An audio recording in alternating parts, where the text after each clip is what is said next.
Friends ನಮಸ್ಕಾರ ಎಲ್ಲರಿಗೂ. ನನ್ನ ಹೊಸ ಬ್ಲಾಗ್‌ಗೆ ಸ್ವಾಗತ. ಇಲ್ಲಿ ನಾವು ತಿರುಗಾಡಲಿಕ್ಕೆ ಹೋಗಿದ್ದೆವು ಮಕ್ಕಳ ರಜೆ ದಿನ. ಅಲ್ಲಿ ಒಂದು ರೊಟ್ರೋವಾ ಅಂತ ಪ್ಲೇಸಿಗೆ. ಅಲ್ಲಿ ಸ್ಕೈ ಲೈನ್ ಅಂತ just for games and sports, adventurous ಆ್ಯಕ್ಟಿವಿಟೀಸ್‌ಗೆ ಒಂದು ಹೆಸರಾಂತ ಪ್ಲೇಸ್ ಸ್ಕೈ ಲೈನ್ ಅಂತ. ಅಲ್ಲಿ ಅಂದರೆ ಜಿಪ್ ಲೈನ್, ಗೊಂಡಲಾ ಡ್ರೈವ್ಸ್, ಮತ್ತು ಲ್ಯೂಸ್ ಡ್ರೈವ್ ಅಂತ ಇರುತ್ತೆ. ಮಕ್ಕಳಿಗೆ ರೇಸ್, ಸೈಕಲ್ ರೇಸ್ ಇರುತ್ತೆ. ಹಾಗೆ ಏನಾದರೂ ಅಡ್ವೆಂಚರಸ್ ಆ್ಯಕ್ಟಿವಿಟೀಸ್ ಹಾಗೆಲ್ಲ ಇರುತ್ತೆ ಬೆಟ್ಟಗುಡ್ಡ ಪ್ರದೇಶದಲ್ಲಿ. ತುಂಬ ಎಂಜಾಯ್ ಮಾಡ್ತಾರೆ ಮಕ್ಕಳು. ರೈಡ್ಸ್ ಅಡಲ್ಟ್‌ಗೆ ಕೂಡ ಇದೆ ಟುಗೆದರ್. ಹೆಲ್ಮೆಟ್ ಕೊಡ್ತಾರೆ ಫಸ್ಟಿಗೆ ಹೋದ ನಂತರ ನಮಗೆ ಸೇಫ್ಟಿಗೆ ಅಂತ. ಅಷ್ಟೊಂದು ಡೇಂಜರಸ್ ಆ್ಯಕ್ಟಿವಿಟಿ ಏನೂ ಅಲ್ಲ, ಜಸ್ಟ್ ಬೈಕ್ ರೈಡ್ ಮಾಡೋಕ್ಕೆ ಮೇಲಿಂದ ಕೆಳಗೆ ಬೆಟ್ಟಕ್ಕೆ ಬೆಟ್ಟಕ್ಕೆ ಮೇಲ್ಗಡೆ ಕರ್ಕೊಂಡು ಹೋಗ್ತಾರೆ ನಮಗೆ. ಸೇಮ್ ಗೊಂಡಲ ನಾನು ತೋರಿಸಿದ್ದೆ ಅಲ್ಲ, ನಮಗೆ ಹಿಮ ಬೆಟ್ಟಕ್ಕೆ ಕರ್ಕೊಂಡು ಹೋದದ್ದು ಅದೇ ಥರ. ನಂತರ ಹೀಗೆ ಅದು ಲ್ಯೂಸ್ ಡ್ರೈವ್ ಮಾಡಲಿಕ್ಕೆ, ಇದು ಜಸ್ಟ್ ಪಿಕ್ಚರ್ ತೆಗೆದದ್ದು. ಇದರಲ್ಲಿ ಜಿಪ್ ಲೈನಲ್ಲಿ ನಂತರ ಹಿಂದೆಗೆ ಕರ್ಕೊಂಡು ಬರ್ತಾರೆ ಮತ್ತೆ. ಹಾಗೆ ನಾವು ಬುಕ್ ಮಾಡಿದ ಹಾಗೆ ನಿಮಗೆ 3 ಟೈಮ್ಸ್ ಹೋಗಬೇಕಾ 5 ಟೈಮ್ಸ್ ಹೋಗಬೇಕಾ ಡಿಪೆಂಡ್ಸ್. ಒಂದು 4,000-5,000 ಅಷ್ಟು ಇರುತ್ತೆ ಇಂಡಿಯಾದ ರುಪೀಸಲ್ಲಿ ಹೇಳೋದಾದರೆ. ಒಟ್ಟಿಗೆ ಅಂದರೆ ಈ ಲ್ಯೂಸ್ ಡ್ರೈವ್ ಇರುತ್ತೆ, ಮತ್ತು ನಂತರ ಇನ್ನೊಂದು ಆ್ಯಕ್ಟಿವಿಟೀಸ್ ಇರುತ್ತೆ. ಹಾಗೆ ಏನಾದರೂ ಬೇಕಾದರೂ ನಮಗೆ ಬುಕ್ ಮಾಡ್ಬೋದು. ಹಾಗೆ ನಾವು ಹೋಗುವಾಗ ಮೇಲ್ಗಡೆ ನೋಡಿ ಕೆಳಗಡೆ ತೋಟದಲ್ಲಿ ಎಲ್ಲ ಮೊಲ ಎಲ್ಲ ಇತ್ತು, ಅದರದ್ದು ಪಿಕ್ಚರ್ಸ್ ಎಲ್ಲ ತೆಗೆದಿದ್ದೆವು. ಮಕ್ಕಳಿಗೆ ಹೆಲ್ಮೆಟ್ ಕೊಡ್ತಾರೆ, ಎಕ್ಸೆಲ್ ಇದೆ, small size, different sizes of helmets wear ಮಾಡಿ. ಪ್ಲೇಸ್ ಕೂಡ ತುಂಬ ಚೆನ್ನಾಗಿ ಮೇಂಟೈನ್ ಮಾಡಿದ್ದಾರೆ. ಅಲ್ಲಿ ಲ್ಯೂಸ್ ಡ್ರೈವ್ ಅದು ನೋಡಿ ಟ್ರ್ಯಾಕ್ ಕಾಣ್ತಾ ಇದೆ ನಿಮಗೆ. ಬೈಕ್ ರೈಡ್ ಯಾವುದು ಕೂಡ ನಿಮಗೆ ಸೆಲೆಕ್ಟ್ ಮಾಡ್ಬೋದು. ಡೇಂಜರಸ್ ಅಂದರೆ ಸ್ವಲ್ಪ ಆಳವಿದ್ದದ್ದು ರೋಡ್ಸ್ ಇದೆ, ನಂತರ ಕೆಲವೊಂದು ನಾರ್ಮಲ್ ಆಗಿದೆ, ಮಕ್ಕಳಿಗೆ ಆಟ ಆಡ್ಬೋದು. ಅಬೌವ್ 85 ಸೆಂಟಿಮೀಟರ್ ಇದ್ದ ಮಕ್ಕಳಿಗೆ ತಾನೇ ಹೋಗ್ಬೋದು, ಇಲ್ಲದಿದ್ದರೆ ಅಪ್ಪ ಅಮ್ಮನ ಜೊತೆ ಕೂತ್ಕೊಳ್ಬೋದು. ಅಂದರೆ ಸ್ವಲ್ಪ ಗಿಡ್ಡಗಿದ್ರೆ ಮಕ್ಕಳು, ಅವರಿಗೆ ರೈಡ್ ಮಾಡಲಿಕ್ಕೆಲ್ಲ ಕಾಲೆಲ್ಲ ಎಟಕೋದಿಲ್ಲ ಅಲ್ವಾ, ಆ ಟೈಮಲ್ಲಿ ತಾನೇ ರೈಡ್ ಮಾಡ್ಬೋದು. ಬಿಲೋ 5 ಇಯರ್ಸ್ ಮಕ್ಕಳಿಗೆ ಹೆಚ್ಚಾಗಿ ಪ್ರಾಬ್ಲಮ್ ಆಗುತ್ತೆ. ಅಬೌವ್ 5 ಇಯರ್ಸ್ ಅವರಿಗೆ ಗೊತ್ತಾಗುತ್ತೆ. ನನ್ನ ಮಗ 7 ಇಯರ್ಸ್ ಆದ್ದರಿಂದ ನನ್ನ ಮಗಳು 10 ಇಯರ್ಸ್. ಅವರು ಒಳ್ಳೆ ಎಂಜಾಯ್ ಮಾಡಿದ್ರು. ಫಸ್ಟ್ ಟೈಮ್ ನನ್ನ ಮಗನ ಬೈಕ್ ಯಾವಾಗಲೂ ಸ್ಟಕ್ ಆಗ್ತಿತ್ತು, ಅವನಿಗೆ ಗೊತ್ತಿರಲಿಲ್ಲ. ಅದಂದರೆ ಬೈಕ್ ಹಿಂದ್ಗಡೆ ಎಳೆಯುವಾಗ, ಫುಲ್ಲು ಎಳೆಯುವಾಗ ಬ್ರೇಕ್ ಇತ್ತು, ಮತ್ತು ಮುಂದ್ಗಡೆ ಪ್ರೆಸ್ ಮಾಡಿದಾಗ ಅದರದ್ದು ಹ್ಯಾಂಡಲ್ ಸ್ಟಾರ್ಟ್ ಇತ್ತು, ಮತ್ತು ಮಿಡಲಲ್ಲಿ ಇರಬೇಕು ಅಂತ ಹೇಳಿದರು. ಹಾಗೆ ಅವರು ಜಸ್ಟ್ ಒಂದು 2 ಸೆಕೆಂಡ್ಸ್ ಅಷ್ಟೇ ಹೇಳಿಕೊಡ್ತಾರೆ. ಅದು ಮಕ್ಕಳಿಗೆ ಕೆಲವರಿಗೆ ಗೊತ್ತಾಗಲ್ಲ ಅಲ್ವಾ ಫಸ್ಟ್ ಟೈಮ್ ಅಂತ ಹೇಳುವಾಗ. ಅವನದು ಬೈಕ್ ಫಸ್ಟ್ ಟೈಮ್ ಹೋಗುವಾಗ ಸ್ಟಕ್ ಆಗ್ತಿತ್ತು, ನಂತರ ನೆಕ್ಸ್ಟ್ ಟೈಮ್ ಸರಿಯಾಗಿತ್ತು. ಹಾಗೆ ನಾವು ಹೇಳಿಕೊಟ್ಟು ಹಾಗೆ ನಂತರ ಎಂಜಾಯ್ ಮಾಡಿದರು ಮಕ್ಕಳು. ನೆಕ್ಸ್ಟ್ ಟೈಮ್ ಕೂಡ ಬರೋಣ ಮಮ್ಮಿ ಹಾಗೆ ಅಂತ. ಇಲ್ಲಿ ಸ್ವಲ್ಪ ಶಾಪಿಂಗ್ ಎಲ್ಲ ಮಾಡಿದ್ದೆವು ನಾವು ಬಂದಕ್ಕೆ. ಜಸ್ಟ್ ಕಿವಿಯದ್ದು, ಜಸ್ಟ್ ನಮ್ಮದು ಇಯರಿಂಗ್ಸ್ ಅಂದರೆ ನ್ಯೂಜಿಲ್ಯಾಂಡದ್ದು ಇಯರಿಂಗ್ ಟೈಪ್ಸ್, ಇಲ್ಲಿ ಅದು ಬೇಸಿಕ್ ಉತ್ಪನ್ನ ಮಾಡೋದು, ಮತ್ತು ಡಾಲ್ಸ್ ಎಲ್ಲ ಮಕ್ಕಳಿಗೆ ಸ್ವಲ್ಪ. ಹಾಗೆ ಇದು ಲ್ಯೂಸ್ ಡ್ರೈವ್ ನೋಡಿ, ಜಿಪ್ ಲೈನ್, ಹೀಗೆ ಗೊಂಡಲ ಇದರಲ್ಲಿ ಹೋಗಿದ್ದು ಮೇಲ್ಗಡೆ. ನಂತರ ಬೇರೆ ಪ್ಲೇಸ್ಗೆ ಬಂದೆವು ಸ್ಕೈ ಲೈನಲ್ಲಿ. ಲ್ಯೂಸ್ ಡ್ರೈವ್ ಎಲ್ಲ ಆದ ನಂತರ ಅಲ್ಲಿ ಈವನ್ ಮೌಂಟೇನ್ ಕ್ಲೈಂಬಿಂಗ್ ಎಲ್ಲ ಇದೆ. ಇಲ್ಲಿ ಕುಯಿರಾವು ಪಾರ್ಕ್ ಅಂತ ಹೇಳಿದ್ರೆ ಅದೊಂದು ವಿಸ್ಮಯ ಅಂತ ಹೇಳ್ಬೋದು. ಇಲ್ಲಿ ಅಂದರೆ ಹೈಡ್ರೋಜನ್ ಸಲ್ಫೈಡ್ ಗ್ಯಾಸ್ ಅಂದರೆ ಜಿಯೋಥರ್ಮಲ್ ಪಾರ್ಕ್ ಅಂತ ಹೇಳ್ತಾರೆ. ಅದು ರೊಟ್ರೋವಾದಲ್ಲಿ ಮಾತ್ರ ಹೆಚ್ಚಾಗಿ ಕಾಣಕ್ಕೆ ಸಿಗೋದು. ಅಂದರೆ ಇಲ್ಲಿ ಭೂಮಿಯಿಂದ ಹೊಗೆ ಉತ್ಪನ್ನ ಆಗುತ್ತೆ, ಅಂದರೆ ಕೆಸರಿನ ಥರ ನೀರು ಬಂದು ಆ ಭೂಮಿಯಲ್ಲಿ, ಅಂದರೆ ಭೂಮಿ ಒಡೆದು ಒಳಗಿದ್ದು ಎಲ್ಲ ವಾತಾವರಣದ್ದು ಎಲ್ಲ ಹಬೆ ಇರುತ್ತೆ ಅಲ್ವಾ, ಅದು ಹೈಡ್ರೋಜನ್ ಸಲ್ಫೈಡ್ ಹೊರಗಡೆ ಬರೋದು. ನಾವು ಕೇಳಿದ್ದೇವಲ್ವಾ ಭೂಮಿಯ ಒಳಗೆ ತುಂಬ ತಾಪಮಾನ ಇದೆ ಅಂತ, ಭೂಮಿಯ ಮೇಲ್ಗಡೆ ಮಾತ್ರ ಇಷ್ಟು ತಣ್ಣಗಿರುತ್ತೆ ಅಂತ. ಅದೇ ಇಲ್ಲಿ ನೋಡ್ಬೋದು ನಾವು. ಈ ನಾರ್ಮಲ್ ಕೆರೆಯಲ್ಲಿ ಕೂಲಾಗಿರುತ್ತೆ ಹೆಚ್ಚಾಗಿ, ಅಂದರೆ ಸೂರ್ಯ ಮತ್ತು ತಾಪಮಾನ ಅಂದರೆ ಗಾಳಿಗೆಲ್ಲ ತಣ್ಣಗಿರುತ್ತೆ ನೀರು. ಆದರೆ ಇಲ್ಲಿ ಕೆಸರು ಉತ್ಪತ್ತಿಯಾದ ಹಾಗೆ ಇರುತ್ತೆ. ನಾನು ತೋರಿಸ್ತೇನೆ ಮುಂದ್ಗಡೆ, ನಾನು ಪಿಕ್ಚರ್ಸ್ ತೆಗೆದಿದ್ದೇನೆ. ಹಾಗೆ ಕೆಸರಿನ ಗದ್ದೆ ಹಾಗೆ ಇರುತ್ತೆ ನಮ್ಮ ಊರದ್ದು. ಅದರಲ್ಲಿ ಬುಗ್ಗೆ ಬರ್ತಾ ಇರುತ್ತೆ ಬಿಸಿ ನೀರದ್ದು, ಅಂದರೆ 100 ಡಿಗ್ರಿ ಸೆಲ್ಸಿಯಸ್ಗಿಂತ ಜಾಸ್ತಿ ತಾಪಮಾನ ಇರುತ್ತೆ ಆ ನೀರಿನ ಬುಗ್ಗೆಗೆ. ಅದು ಕೆಸರಿನ ಇಡೆಯಲ್ಲಿ ಅಂದರೆ ಮಣ್ಣಿನ ಇಡೆಯಲ್ಲಿ ಬರುವುದು. ಅದು ಕೆಸರು ಮಾಡಿ ಇರುತ್ತೆ ಆ ಜಾಗ, ಕೆಸರಿನ ಗದ್ದೆ ಆಗಿ ಇರುತ್ತೆ. ಅದಕ್ಕೆ ಕಾಲು ಹಾಕಿದ್ರೆ ಎಲ್ಲ ತುಂಬ ಡೇಂಜರಸ್ ಅಂತ ಹೇಳ್ತಾರೆ. ಹಾಗೆ ಬರೆದಿದ್ದಾರೆ ವಾರ್ನಿಂಗ್ಸ್. ಅಂದರೆ ಟೆಂಪ್ರೇಚರ್ ಮುಟ್ಲಿಕ್ಕೆ ಹೋಗಬಾರ್ದು ಅಂತ. ಅಲ್ಲಿಂದ ಹೈಡ್ರೋಜನ್ ಸಲ್ಫೈಡ್ ಗ್ಯಾಸ್ ಕೂಡ ಬರ್ತಾ ಇರುತ್ತೆ. ಕೆಲವು ಕಡೆ ಜಸ್ಟ್ ಇನ್ನು ಕೂಡ ಸ್ಟಾರ್ಟ್ ಆಗಿದೆ ಮಾತ್ರ ಭೂಮಿಯಿಂದ. ಕೆಲವು ಎಲ್ಲ ಕೆಸರಿನ ಗದ್ದೆ ಹಾಗೆ ತೋಟ ಅಂದರೆ ಬಾವಿ ಹಾಗೆ ಆಳ ಇರುತ್ತೆ ಸ್ವಲ್ಪದು. ಹಾಗೆ ಎಲ್ಲ ಕಾಲು ಹಾಕಲಿಕ್ಕೆ ಕೈ ಹಾಕಲಿಕ್ಕೆಲ್ಲ ಹೋಗಬಾರ್ದು. ನೀರು 100 ಡಿಗ್ರಿ ಸೆಲ್ಸಿಯಸ್ ಕುದಿಯುವ ತಾಪಮಾನದಲ್ಲಿ ಇರುತ್ತೆ. ಕೈ ಹಾಕಬೇಡಿ, ಯಾರು ಬೀಳಬೇಡಿ, ಜಾಗ್ರತೆ ಅಂತ ಬರೆದಿರ್ತಾರೆ. ಹಾಗೆ ನೋಡಲಿಕ್ಕೆ ಎಲ್ಲ ಈಸಿ ಮಾಡಿ ಅಣೆಕಟ್ಟು ಹಾಗೆ ಎಲ್ಲ ಕಟ್ಟಿ ಎಲ್ಲ ಅಲ್ಲಿ ಗಾರ್ಡನ್ಸ್ ಎಲ್ಲ ಮಾಡಿರ್ತಾರೆ. ತುಂಬ ಚೆಂದ ಇದೆ ನೋಡಿ. ಇದೇ ಹೊಗೆ ಬರೋದು ನೋಡಿ ನೀರಿನಿಂದ. ಅಂದರೆ ಅಷ್ಟೊಂದು ತಾಪಮಾನ ಇರುತ್ತೆ. ಮತ್ತು ಹತ್ತಿರ ಹೋದರೆ ಅದರದ್ದು ಸ್ಮೆಲ್ ಜಸ್ಟ್ ರೋಟನ್ ಎಗ್ಸ್ ಅಂದರೆ ಮೊಟ್ಟೆ ಒಂದು ಕೊಳೆತ್ರೆ ಹೇಗಿರುತ್ತೆ, ಇಲ್ಲಾದರೆ ಒಂದು ಕೆಸರು ಗದ್ದೆಯಲ್ಲಿ ಅಂತ ಅದ್ರ ಸ್ಮೆಲ್ ಅಷ್ಟೊಂದು ಇರೋದಿಲ್ಲ. ಆದರೆ ಕೂಡ ಹೈಡ್ರೋಜನ್ ಸಲ್ಫೈಡ್ ಅದು ಗ್ಯಾಸ್ ಉತ್ಪತ್ತಿ ಆಗುತ್ತೆ ಅಂತೆ. ಭೂಮಿಯಲ್ಲಿ ಇರುವ ತಾಪಮಾನ ಅಂದರೆ ಅಲ್ಲಿ ಹೊರಗಡೆ ಬರುವುದಂದ್ರೆ ಒಂದು ಜಿಯೋಥರ್ಮಲ್ ಆಕ್ಟಿವಿಟಿ ಅಂದರೆ ತನ್ನಿಂದ ತಾನೇ ಭೂಮಿಯಿಂದ ತಾಪಮಾನ ಹೊರಗೆ ಬರುವುದು. 100 ಡಿಗ್ರಿ ಸೆಲ್ಸಿಯಸ್ ಅಲ್ಲಿ ಆ ಗ್ಯಾಸ್ ಹೊರಗೆ ಬರುವುದು.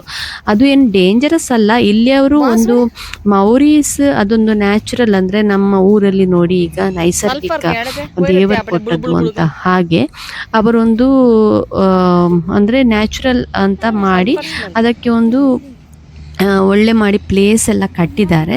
ಹಾಗೆ ಇಲ್ಲಿ ನೋಡಿ ಬುಗ್ಗೆ ಎಲ್ಲ ಬರ್ತಾ ಇದೆ ನೀರಿನಲ್ಲಿ, ಒಳ್ಳೆದು ಕೆರೆಯಲ್ಲಿ ಕೂಡ. ಹಾಗೆ ಬಿಸಿ ನೀರಿರುತ್ತೆ, ಆದರೆ ನೀರು ಮಾತ್ರ ಕೆಸರಾಗಿರುತ್ತೆ. ಅದು ಕ್ಲಾರಿಟಿ ಮಾಡಿ ಅಲ್ಲಿ ಈವನ್ ನಾವು ನೋಡಿದರೆ ಬಿಸಿ ನೀರಿನಲ್ಲಿ ಇದು ಟರ್ಬೈನ್ಸ್ ಹಾಕಿ ಅವರು ವಿದ್ಯುತ್ ಕೂಡ ಉತ್ಪತ್ತಿ ಮಾಡ್ತಾರೆ. ನಾನು ಕೂಡ ಕೆಸರಿನ ಅಲ್ಲಿ ಬುಗ್ಗೆ ಹೇಗಿರುತ್ತೆ ಅಂತ ಹತ್ರ ಸ್ವಲ್ಪ ಹೋಗಿ ಸೈಡಲ್ಲಿ ಸ್ವಲ್ಪ ಮುಟ್ಟಿ ನೋಡಿದೆ. ಸ್ವಲ್ಪ ತಾಪಮಾನದ್ದು ನೀರಿತ್ತಷ್ಟೇ. ಅಂದರೆ ನಮ್ಮ ಬಿಸಿಗಾಲದಲ್ಲಿ ಅಂದರೆ ನಾವು ಸೆಕೆಗಾಲದಲ್ಲಿ ತುಂಬ ಹೀಗೆ ನೀರು ಹೊರಗಿಟ್ರೆ ಹೇಗೆ ಬಿಸಿ ಆಗುತ್ತೆ ಆ ಟೈಪ್ ಅಷ್ಟು. ಆದರೆ ಆ ಸೈಡಲ್ಲಿ ಎಲ್ಲ ಬುಗ್ಗೆ ಬರ್ತಾ ಇತ್ತು. ಅಲ್ಲಿ ಮುಟ್ಲಿಕ್ಕೆ ನನಗೆ ಧೈರ್ಯ ಸಾಕಾಗಲಿಲ್ಲ, ಹಾಗೆ ಹೋಗಲಿಲ್ಲ. ಮತ್ತು ಬರ್ನ್ಸ್ ಆಗ್ಬೋದು ಅಂತ ಬರೆದಿದ್ರು ಹಾಗೆ. ಮತ್ತು ಗಾರ್ಡನ್ ಕೂಡ ಇದೆ ನೋಡಲಿಕ್ಕೆ ಬಂದವರಿಗೆ, ಅದೆಲ್ಲ ಮತ್ತು ಆಟ ಆಡಲಿಕ್ಕೆ ಇದೆ ಮಕ್ಕಳಿಗೆ. ಹಾಗೆ ಅಲ್ಲಿ ಎಲ್ಲ ಪ್ರಾಣಿಗಳು ಏನಿಲ್ಲ ಮಾತ್ರ, ಅಂದರೆ ಬಿಸಿ ನೀರಲ್ವಾ, ಇಲ್ಲದಿದ್ದರೆ ಬಾತುಕೋಳಿ ಎಲ್ಲಿ ನೋಡಿದ್ರು ಬಾತುಕೋಳಿ ಅದು ಇದು ಫಿಶ್ ಎಲ್ಲ ಇರುತ್ತೆ. ಈ ನೀರಲ್ಲಿ ಏನಿಲ್ಲ, ಯಾಕೆಂದರೆ ಬಿಸಿ ನೀರು ಅಂತ. ಈವನ್ ನಮಗೆ ಆ ನೀರನ್ನು ಕ್ಲೀನ್ ಮಾಡಿ ಅವರು ಕಾಲು ಇಟ್ಟು ಅಂದರೆ ನಮಗೆ ಅದರದ್ದು ಒಂದು ನ್ಯಾಚುರಲ್ ಅಂದರೆ ಒಂದು ಪವರ್ ಅಬ್ಸಾರ್ಪ್ಷನಿಗೆ ಅಂತ ಒಂದು ಟಾಂಕಿಯಲ್ಲಿ ನೀರೆಲ್ಲ ಇಟ್ಟಿದ್ದಾರೆ. ಬೇಕಾದರೆ ಕಾಲಿಟ್ಟು ಕೂತ್ಕೊಳ್ಬೋದು. ನಮಗೆ ಸ್ಪಾ ಅಂದರೆ ಕ್ಲೆನ್ಲಿನೆಸ್ಗೆ ಇಲ್ಲಿ ನೋಡಿ ಕೆಲವರೆಲ್ಲ ಕೂತ್ಕೊಂಡಿದ್ರು. ನಾವು ಟವೆಲ್ ಎಲ್ಲ ತರಲಿಲ್ಲ, ಆದ ಕಾರಣ ಶೂ ಎಲ್ಲ ಬಿಚ್ಚಿ ಮತ್ತೆ ಅದರಲ್ಲಿ ನೀರಲ್ಲಿ ಕೂತ್ಕೊಂಡ್ರೆ ಕಾಲು ಒರೆಸದೆ ಶೂ ಅಲ್ಲಿ ಹಾಕಿದರೆ ಕಷ್ಟ ಅಂತ ನಾವು ಹೋಗಿಲ್ಲ. ಇಲ್ಲಿ ನೋಡಿ, ಇಲ್ಲಿ ಒಂದು ಕಡೆ ಭೂಮಿಯಿಂದ ನೋಡಿ ಹಬೆ ಬರ್ತಾ ಇದೆ. ಹಾಗೆ ಇದು ಇಲ್ಲಿಯ ಪ್ಲೇಸದ್ದು ರೊಟ್ರೋವಾ ಅಂತ ಪ್ಲೇಸ್. ಅದು ಜಿಯೋಥರ್ಮಲ್ ಆಕ್ಟಿವಿಟಿ, ಅದು ಸ್ಪೆಷಲ್, ಒಂದು ವಿಸ್ಮಯಕಾರಿಯಾದ ಪ್ಲೇಸ್. ಎಲ್ಲರೂ ನೋಡಲಿಕ್ಕೆ ಬರ್ತಾರೆ. ಅದರೊಂದು ನೇಚರ್ ಒಂದು ಪವರ್ ಕೊಡುತ್ತೆ ಅಂತ ಅವರದೊಂದು ವಿಶ್ವಾಸ ಅಷ್ಟೆ. ಮತ್ತು ಎಲ್ಲದಕ್ಕೆ ದೇಹಕ್ಕೆಲ್ಲ ಒಳ್ಳೆಯದು. ನಮ್ಮದೊಂದು ಹೋಲಿ ವಾಟರ್ ಅಂದರೆ ನಾವು ಯಾವುದಾದ್ರೂ ಪ್ಲೇಸಿಗೆ ಹೋಗುವಾಗ ಏನಾದರೂ ಬಾವಿ ಎಲ್ಲ ಇದ್ದರೆ ಎಣ್ಣೆ ಮತ್ತು ನೀರೆಲ್ಲ ತಗೊಂಡು ಬರ್ತೇವಲ್ವ, ಆ ಪ್ಲೇಸ್ ಅದು ಒಳ್ಳೆಯದು ಅಂತ. ಹಾಗೆಯೇ ಇಲ್ಲಿ ಕೂಡ ಮಾರಾಟ ಏನು ಮಾಡೋದಿಲ್ಲ, ಆದರೂ ಕೂಡ ನಾವೇ ತುಂಬಿಸಿ ತರ್ಬೋದು. ಕ್ಲೀನ್ ಆದ ವಾಟರ್ ಮೊದಲೆಲ್ಲ ತರ್ತಿದ್ರಂತೆ, ಅದರಲ್ಲೇ ಅಂದರೆ ಮೆಡಿಸಿನಲ್ ಎಫೆಕ್ಟ್ ಇದೆ ಅಂತ ಹೇಳ್ತಾರೆ ಆ ನೀರಲ್ಲಿ. ಹಾಗೆ ಅದು ತಣ್ಣಗೆ ಮಾಡಿದ ನಂತರ ಟಾಂಕಿಯಲ್ಲಿ ಗಿಡಗಳಿಗೆಲ್ಲ ಹಾಕ್ತಾರೆ. ಈವನ್ ಈ ಸೈಡಲ್ಲಿ ನೋಡಿದರೆ ನಿಮಗೆ ಕಾಣ್ಬೋದು, ಈ ಸಿಮೆಂಟಿನ ಅಡಿಯಲ್ಲೂ ಕೂಡ ಹಬೆ ಬರ್ತಾ ಇದ್ರೆ ಅಂದರೆ ಸ್ಮೋಕ್ ಬರ್ತಾ ಇದೆ, ಹೊಗೆ ಎಲ್ಲ. ಏಕೆಂದರೆ ಇಲ್ಲಿ ಕೂಡ ಒಡೆದು ಆ ಸಿಮೆಂಟ್ ಎಲ್ಲ ಅಲ್ಲಿಂದ ಕೂಡ ಹೊಗೆ ಬರ್ತಾ ಇದೆ ಮಧ್ಯ ಮಧ್ಯದಲ್ಲಿ. ಅದೆಲ್ಲ ಪಿಕ್ಚರ್ಸ್ ಎಲ್ಲ ನಾನು ತೆಗೆದಿದ್ದೆ ನಿಮಗೆ ತೋರಿಸ್ಲಿಕ್ಕಾಗಿ.